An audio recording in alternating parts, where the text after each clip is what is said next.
E aí, galerinha do nono ano, boa tarde. Olha só, o professor Alan tá passando aqui para explicar a prova de matemática de vocês de hoje, tá bom? Vocês vão clicar no link que eu vou enviar para vocês.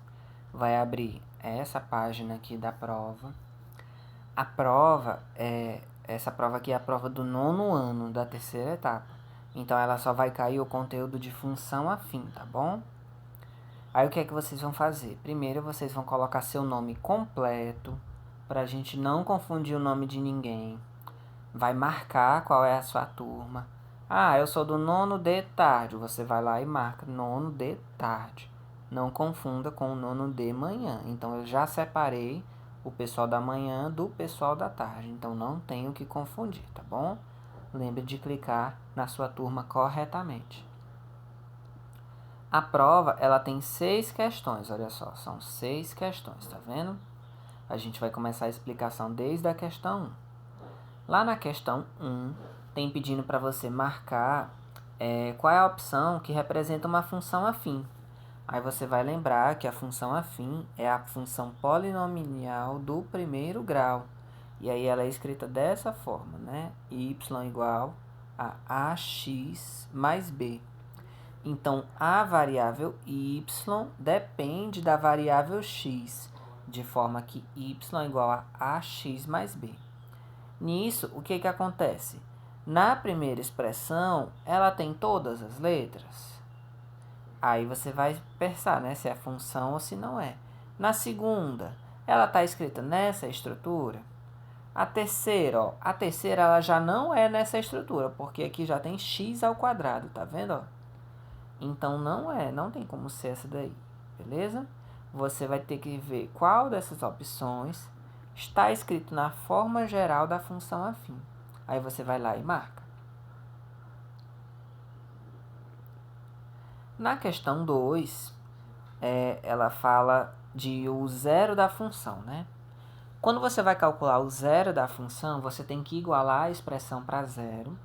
Então, a função é y igual a 8x mais 24. Aí ela botou igual a zero, passou o 24, o 8 foi lá dividindo, e aí faltou só terminar o finalzinho, né? Aí ele quer saber qual foi o valor que o Pedro encontrou para a resposta. Foi 2, foi menos 1, foi menos 3, foi menos 8? Aí você vai lá e marca. Na questão 3 e na questão 4, são duas questões relacionadas uma com a outra. Então, a questão 3 tem a função y igual a 5x menos 20. Aí, a primeira coisa que ele quer é que você ache o zero da função. Então, você vai fazer 5x menos 20 igual a zero e vai resolver essa equação. Passa esse menos 20 para o outro lado, né? Vai ficar mais 20. Depois passa o 5 dividindo e aí você responde qual é a resposta certa. Na questão 4, você tem que ver qual dos gráficos é o correto. Então, toda a função afim ela pode ser representada com a sua forma gráfica. Qual é o jeito mais fácil de fazer o gráfico da questão? É olhar quais são os pontos, né? Os pontos importantes. O ponto que corta o eixo x, o ponto que corta o eixo y. Aqui corta o eixo y, aqui corta o eixo x. Então, quais desses pontos são os pontos corretos? Você vai ter que resolver a função, né, para identificar qual vai ser o gráfico correto. Na questão 5, ela deu uma função y igual a 3x menos 6. Pediu para calcular a imagem do número 10 pela função. E aí, cada um dos dois alunos fez de uma forma diferente. O Júlio fez de um jeito e encontrou y igual a 7. O Daniel encontrou de outro jeito o número y igual a 24. E aí, qual dessas duas é a resposta correta? Se você achar que é o Júlio, você vai lá e marca a primeira opção. Se você achar que é o Daniel, você vai lá e marca a segunda opção. A questão 6 é uma questão que trabalha com a ideia de movimento. Então, ela diz que o movimento da partícula é este aqui, ó. É y igual a 4x mais 25.